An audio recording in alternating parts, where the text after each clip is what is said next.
Hello, and welcome back to Season 2, Episode 136 of Paranormal NL Podcast on Spotify, iHeartRadio, Amazon Music, Pocket Cast, and YouTube.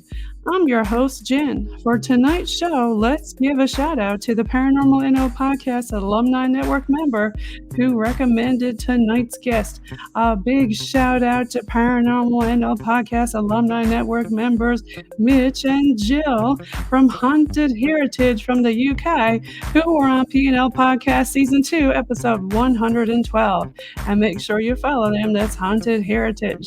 Now it's time to pull up your cozy chair and listen in to your favorite podcast. Paranormal NL Podcast is a place where the people of Newfoundland and Labrador, Canada, and anywhere else in the world can share their paranormal experiences. PNL Podcast also believes in supporting people, places, and things to promote paranormal tourism and paranormal networking all over the world. A big thank you again to all the PNL Podcast alumni guests from Season 1 and 2, and of course our fans. We want to hear your stories. Do you have any paranormal, supernatural, metaphysical, UFO, cryptid creature, folklore, historical books, or just tales of the weird you'd like to share as a guest on my PNL podcast? Reach out to me on Facebook, Instagram, or Gmail, paranormal.nl.podcast@gmail.com. And remember again, after your episode, you'll become part of the PNL Podcast Alumni-Network. And make sure you click on the bell, like and subscribe, and follow along on whatever platform you're listening in on, and get updates for new episodes. Head on over to Facebook and join our group, the Paranormal NL Podcast and the BOG Team group. We'd love to see you there. It's the official place to hang out in a fun and safe space and find your upcoming new episodes in the featured section of the group. We have a new branch of Paranormal NL Podcast with the PNL BOG Team, and that's a boots on ground paranormal investigation team doing local historical investigations in Newfoundland. And our fans asked us, and Paranormal NL Podcast and the PNL BOG Team merch are now available on Team Public with the official logos designed by PNL Podcast Alumni-Network member Robert Dumond. He was on Season 1, Episode 28 with his Devil's Toy Box, a two-part episode.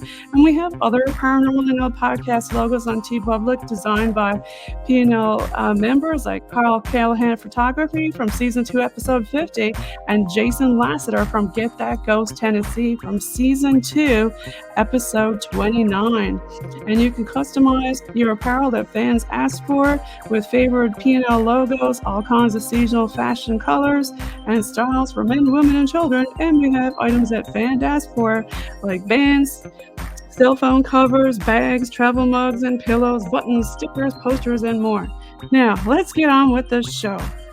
Tonight, I have a special guest on with me coming from all the way in Nottingham, United Kingdom.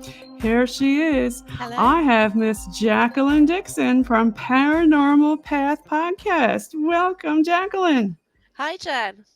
Thank you for Hey, asking it's nice me. to have you on the show, Jackie.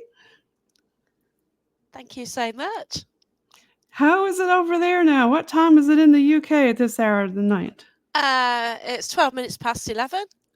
Aha, we've got you almost up to the witching hour. Yeah, it's all good. I'm a night person, naturally. So where are you now in the UK? Are you in a tent? It doesn't look like a tent. No, it's my house, just in my house. Okay, so tell us more about Paranormal Path. Well, I've been running a group for about 5 years now, so it is a group, but basically I'm a solo investigator. I've also been doing podcasts now for 4.5 years. Nice. I started off when COVID came along, and somebody was trying to get a network together, and they sort of said, anybody interested in doing a podcast, sent an audition tape. I sent a tape in. I just recorded it so many times it took me ages, and you just stand there and you're so nervous, aren't you? I passed it. I managed to do my first show, and I've been doing it 4.5 years. Originally, it was because people couldn't go out, obviously. Right, I was going to say a good hobby during COVID. Yeah, that's right. You know, every Monday. Well, it wasn't initially every Monday, but it is now. Mhm. And yeah, and it sort of helps with mental health as well. Well, it's because nice to be able to talk to other folks doing kind of cool stuff like you're doing.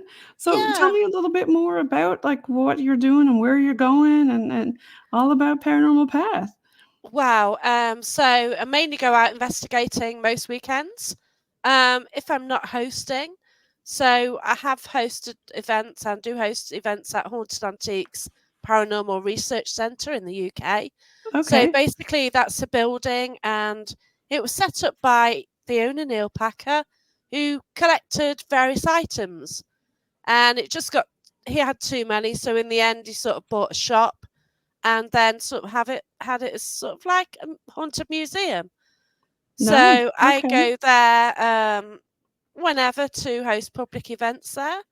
I also sort of book on public events, I do private events, and I've also recently joined up with a guy called Barry John, who's a great medium in the UK, and we've actually hired 2 locations out which were offering places to people so they can go and investigate how they want to investigate because they are expensive locations. So it just helps Yes. them get to go along rather than being told what to do like you are in a public event.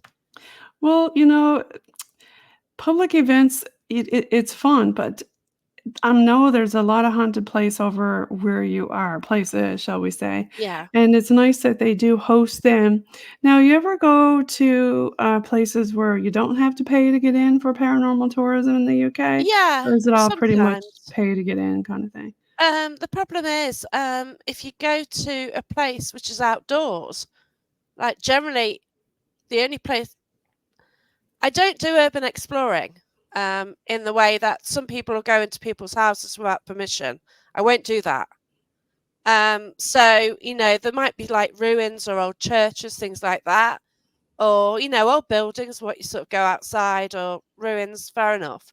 And you can go there. But the thing is, in the UK, because I'm in a town, and there's a lot of I'm in between Nottingham and Derby, so they're quite large cities.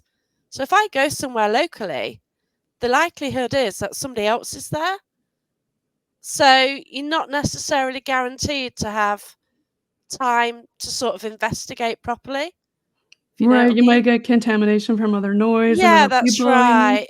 Okay, yeah, And then you've got the safety aspect as well, obviously, and the weather right. and everything. Like if you go outside and do investigations, then you've got the bird noise, or you get some strange noises at night with the How do owls and you things. handle the safety thing with yourself at night? Well, I'd just meet up with like-minded people. I couldn't go there on my own. I do actually hire locations myself, and I take the cost and just split it among the minimum. I just try and have the smallest number possible, split the cost out, and then we'll just go and hire somewhere. I sort of mix with different teams as well, so Okay, all around yeah, the country. So we just meet up, investigate together. If anyone wants to split off, do their own live, do it. That's fine. But fun, it's just a okay. way to investigate properly without the And public. how do you share your investigation afterwards? Do you comb your evidence together and combine it, or what do you do when you go and, with another team, or do you just keep your evidence yourself, or how do you handle that? I do share, but then I will write. I will write up the experience. Um, Basically, I'm not bothered if people say it's rubbish or whatever. That is my experience. If somebody later on says, yeah, I got that name there or that happened there, then that's the validation, isn't it? Right, right. I did have a crazy experience. Well, I've had a lot of crazy experiences. You do, Yeah, don't share you? some of your After a experiences with while. us. Okay. So there's a place called Matlock Pavilion, and because Nottingham is as far away from the sea as possible, so Oh, it's about 80 miles each way, well, from either side to the sea. There's a little place called Matlock, and it's got a little river through it, and you've got like seaside sort of shops there and everything. It's really quaint. and there's a place called Matlock Pavilion. So it's a great big building, and it's just, I've had some really crazy experiences on there, particularly on the stage area. So the specific time I'm talking about, there's about 10 of us, and as soon as we got in the building, it seemed that one girl was already like nearly overshadowed. There's a really strong spirit energy around her. So actually, Mitch from Haunted Heritage was there that night as well.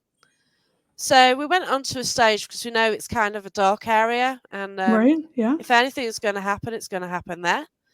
So for some reason, we decided to get this girl with this energy attached to her to like sit in the center of a circle.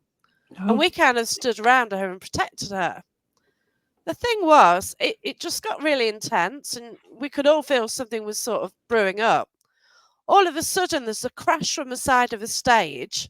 The circle got broke. Something seemed to run towards the girl on the chair. A medium jumped on the girl on the chair, pushing her over onto the ground, and this spirit ran through the medium.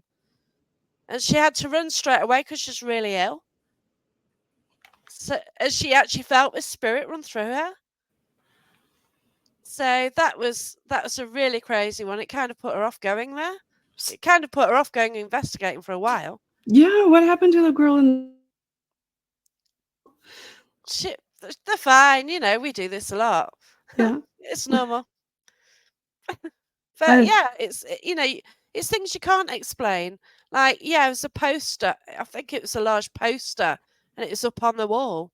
It was just the timing of it. It fell, and you're all on edge, aren't you, when you know something's really building up. And Yeah. spirit, it seems, managed to break the circle. And then I post it on my page. I write an essay about it. Then someone says, "Oh, you can't be paranormal investigator if you didn't film it." But my priority is basically to find things out for me, to Yeah, experience you don't always things. when stuff happens, unfortunately. No, that's We've had it. members some really cool and weird stuff happen, but at the time, like, we were on break or you just didn't have your equipment with you because you weren't in that particular spot where you thought it was gonna happen, right? Yeah. So, sometimes that happens, you don't get to capture evidence like that. And But I when it tend does to have, happen, it's still pretty cool. yeah, but I tend to find that if I turn the camera on, nothing happens. They don't want us to see No, them. That's why they're always hiding in the shadows and stuff. So, that's what other it. kind of, weird things stick out in your mind from different locations that you've been? I see you go to different castles and all Yeah. kinds of places. Yeah. So this relates to the Haunted Antiques Paranormal Research Centre. It's been around 6 years now. And they got a new object in there, and it's a red wax-coloured box. Okay. So it's like hexagonal, and it's covered in red wax, and I was just fascinated by it. So it arrived on the Monday. I was in on the Friday. I was Right? absolutely fascinated, and it was in a room on its own, and you could hear static coming from it. It was clicking, Hmm. and there's no reason for it. You can't explain why. It was like clicking and ticking. It's really strange noise coming from it. It wasn't anything in the box. It was doing it. It was anyway. I kind of found it really fascinating. I decided to hold it, and somebody took a photo of it. And in the photo, my features changed. I seemed to have like black under my eye. My nose was like pointy and sort of hooked a bit, and my chin was very pointy and came out. And when this box first went into the place, the medium of the centre, Jane Rowley, she actually drew an image of what was in the box, because she is a great medium, or what was with Okay. the box. And it had the same main features as what my face had sort of changed into. Weird. I could send the photo afterwards, it's not And a nobody problem. knows what's in the box or who put it there, like, why the wax Well, is on it, or we don't know who put it there, or we don't know the history of it. weird. So that happened, and then I was just fascinated by it. So then the next time I went in, I made a beeline straight away. I went to that box and I held it and I asked somebody to take a photo. And there's a photo of me holding the white box, the red box, and there's a white light seemingly coming from the box towards me.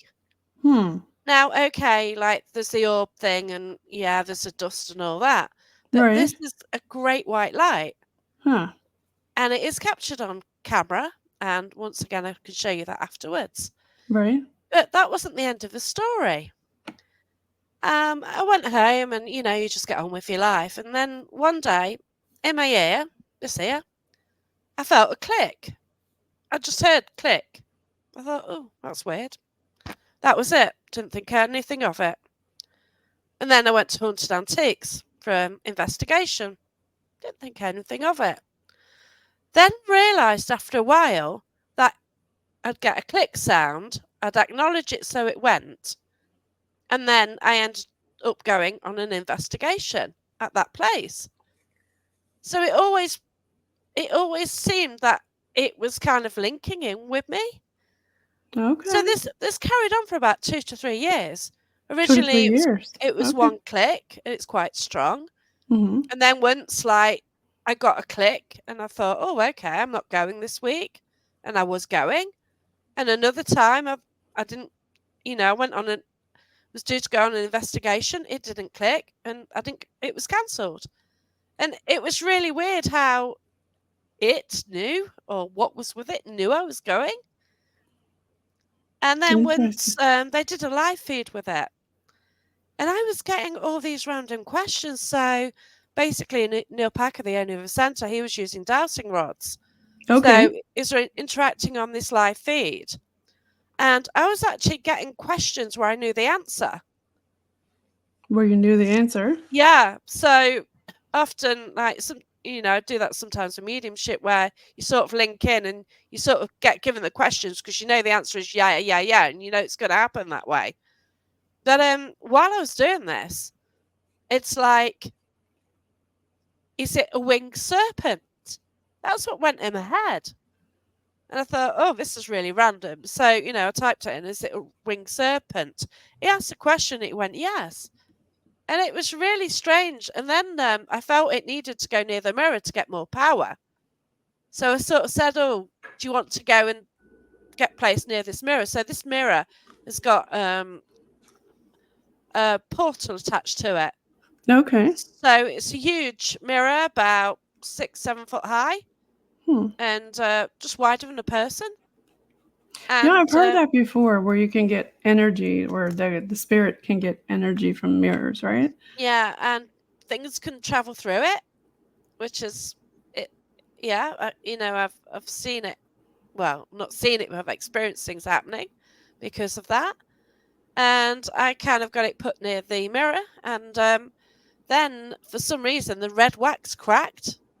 It cracked. Yeah, it cracked. And then what happened after that? Well, it was it was fine, and then after a while it sort of started deteriorating, and then I realised it wasn't clicking as much. So it did change. It's like did a few clicks, and that's how it sort of changed. Then it seemed to get weaker and weaker, and then one day I was going up. I'd booked it for one of my investigations, and I said there's something wrong with it. I said it's not clicking.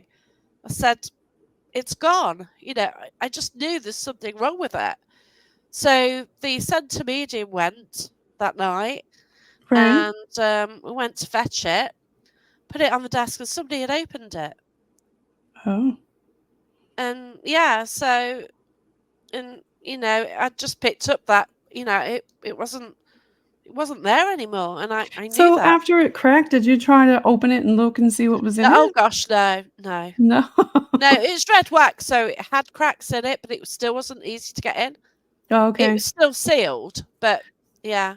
So when you went back, somebody wasn't had my gone touch. and took something out, or it was opened? Yeah, when the medium held it, she realised that it had been opened, and we sort of opened it up, and there's a little photo in there, and sort of a twig or something, little things, not much really. Right, yeah, Like, it was just a quite photo of your surprised place. there wasn't really anything Mhm. more than that sort of thing. Did you look Um, at the photo and see or ask the place where it was, the significance of the photo? yeah, I didn't get anything. It just, yeah, didn't really pick up anything Interesting. on it. Yeah, you never know, right? Like, Yeah, who and was there you know, before or who put it there or what the intention was or, yeah, you know? Yeah, it's like two interesting. to 3 years this ran on for. It's mad, isn't it? And yeah, Have you had and any other weird things happen to you that sticks out in your mind that you wanna talk about or um, I sort of managed to capture maybe an image at Warwick Castle. So sort of go investigate that. There's about 13 of us there that night, and just went into one of the rooms, took 3 photos, same position with my DSLR. The first photo was slightly blurred. The second one was better quality. The third one was better quality than that. And the third one, something seemed to get into the picture right at the back. So that was interesting, but you don't know. Right, But yeah. yeah, I've had some like really interesting encounters. I've got a really crazy link with my past life. I've actually done 2 past life regressions, and both of them I was in Nottingham. Oh, you were? So Okay. yeah, I Yeah, know I can't yeah. get out, which is really strange. So my Is first that like past a life, Soul Genesis session that you did, like a Reiki Soul Genesis kinda thing? it's like a meditation sort of thing. Right, yeah. So Mhm, the first one was like more of a public one. So there's a place called Derby Jail. mhm. So it's sort of a historical prison where they used to hang people Okay. from those sort of days, that sort of era. And yeah, we did a past life regression there, and I got that was from the 1200s, The and as 1200. a peasant in the 1200s, um, selling fruit in the castle grounds, Nottingham Castle grounds, and Interesting. I even got the right structure as well because it's wooden then, and I got the right because they said who was the king, and that was right, and it tied in with when the structure was wooden, and yeah, and it's just certain bits of it which, if you check the historical records, it actually tied in. Interesting, It's yeah. fascinating. I've heard a lot of people do stuff like that with the past life regression and that, and it can get kind of, interesting, right? Especially if it correlates with, like you said, the Yes. time and the history. So when you Yeah. go to your places and do your investigations, do you do some historical research before you go, or you just like to kinda go in blind and compare what you got to the evidence and historical research, or how do you go about it? Right. I have been trying to develop my mediumship for years, maybe 10 years or so. Um, Do you have certain clairs with your mediumship, or I can, I'm rubbish on the clairs, but I can see. Okay, So I can see in my mind's eye. I get pictures, I get images. right. I can also feel things as well. So Okay. I can pick up illnesses, or I can pick up if somebody stands next door to me with an illness. I sometimes pick it up. So there I am on an investigation, thinking, oh, the spirit probably passed with that. No, it's the person next door to me. So that sometimes happens. I also can get names, dates. I just get words just pop in my head. Yeah, yeah, a lot of people have Also, different a couple of times felt something touch me. That is a rarity. That's one particular week, and I felt in 2 different locations something touched me, which generally doesn't happen. So, Yeah, it's that's a weird sensation when that happens, right? yeah, I told him off because it was really horrible because he just had his finger right on the back of my neck. Oh, okay. So Yeah. I was like well impressed. I thought, wow, this is so cool. But I told him off for being so ignorant because it's a bit gross. His finger was horrible. It felt horrible. Like if a bloke walks by you and you just do that and you don't know him, it's like, oh, and there's something you can't see doing that. Right, you gotta put your intentions out there. Hmm. Lay But out yeah, the ground rules, right? well, What yeah. you don't want and things like Yeah, that. it was cool. I liked it. It was good. But I thought, wow. And And then I you know a hit lot of people might ask you, Jacqueline, what do you do for your protection for when you go in and about these places? Some people always like to talk about or listen about that kind of stuff too. whoops. I should do protection. I start to do protection. I don't. Have you ever It's not thought good. that things follow you or attach to you or sense that something was? Oh yes, they have. Tell us about Yes. that. So I went to. So there's mental hospital, basically like an asylum, and Right? it was in Nottingham, and right near there's an old cinema. So that was used to as a location for investigations. But they actually purchased a shop next door, and they called it a sweet shop. And not many people had been in there. As soon as I walked in the door, I picked up. It was something like a funeral director, something like that. Something to do with transferring bodies, something, to do with that sort of industry. Right. Right. Picked him up the minute I walked in. And as it carried on, it got really gruesome, what we were picking up. And I picked it up initially, and then others picked it up. It won't go into detail because it really is gruesome. And when you hear of other sort of similar buildings, then yes, possibly it happened. What do you mean So, gruesome? Like what kind of evidence were you getting? mediumship wise, like harvesting body parts. Oh, Yeah, very okay. gruesome. Yeah. So, I mean, we picked up that was happening. Yeah. And So they were doing medical procedures and yeah, harvesting post-mortem or no, pre-mortem? they were selling. It was selling. Okay. So, Yep. yeah. So, it was Okay. because they were in like people weren't bothered by them because they're in an asylum sort of thing. So, I see. and Okay. then if something happened, like, they just cover it up. Okay. So we were picking up that sort of thing. And then Mhm. others sort of started picking up on that as well. And yeah, so the next day there's two storms coming through as well, and this is 2020, and we just got out, and it's first chance to go camping. So I went camping, and as soon as I put a tent up, it was leaking because the sun had baked all the waterproofing off it, so that didn't help. I just felt really awful. I felt really down. I'm used to dealing with everything when I'm camping. I'm used to it, but I felt so down and depressed. And I know that I picked up that bloke from that funeral, that funeral guy. Right. I just know I did. And oh, wow. It's just a horrible feeling all holiday. And then, like, I just got home and, like, just a salt bath, Himalayan rock salt, I was and just gonna just, say, like, yeah, salt cleanse, is always cleanse, good, right? cleanse, and Mhm.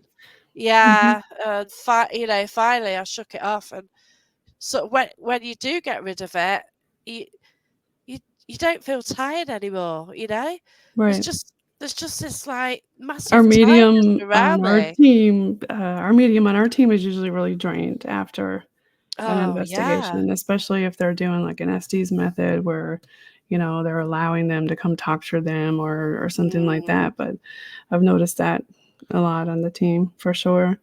yeah, it is strange, like, if you do get an attachment, you don't always realise. Mhm. And then you could go like sometimes you could go weeks and think, I'm always tired. This isn't normal. And you kind of think, well, what is it? And I even went to a doctor's once because I felt that drained. And then sort of cleansed and all that. Oh, okay, I feel fine. Whoops, daisy, here we go again. But yeah, but I don't know. It's the way I work. I do let spirit get close, whether it's too close, possibly yes. But I'm just intrigued by the whole thing. Just so fascinating. So if somebody was gonna go visit the UK in the area where you are, where would you tell them to go paranormal tourism wise? Right. I'd go to National Justice Museum.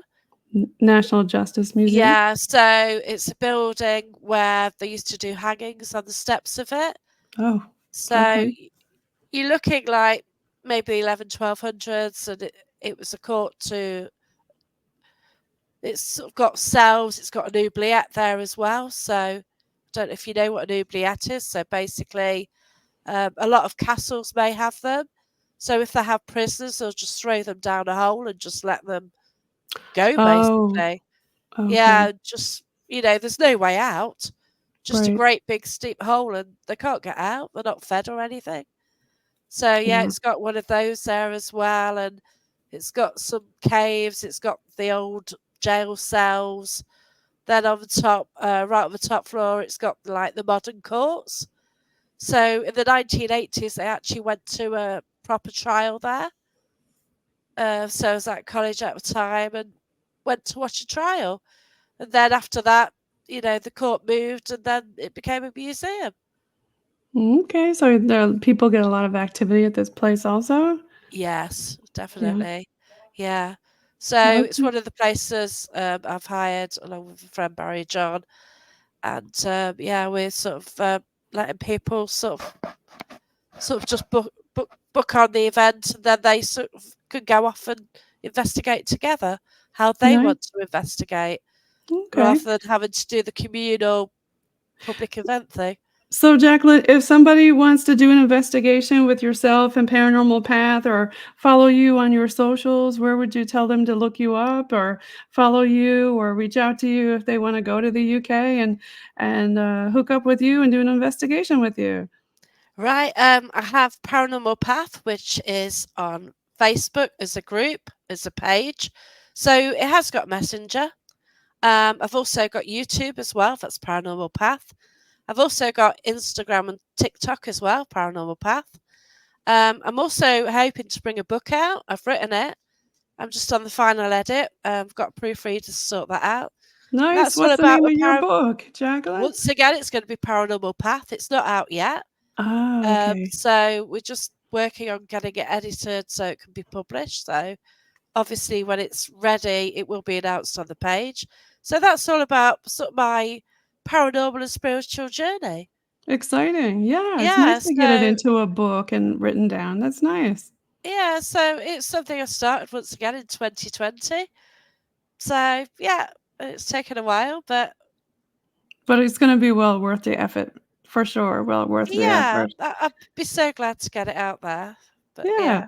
Well, thanks so much for coming on the show tonight, Jackie, and talking to us all over the world here. So you say goodbye to your fans. And again, shout out to the people who recommended you onto this podcast. And that's Mitch and Gil from Haunted Heritage. Follow them also. And I hope everybody has a happy and spooky Halloween.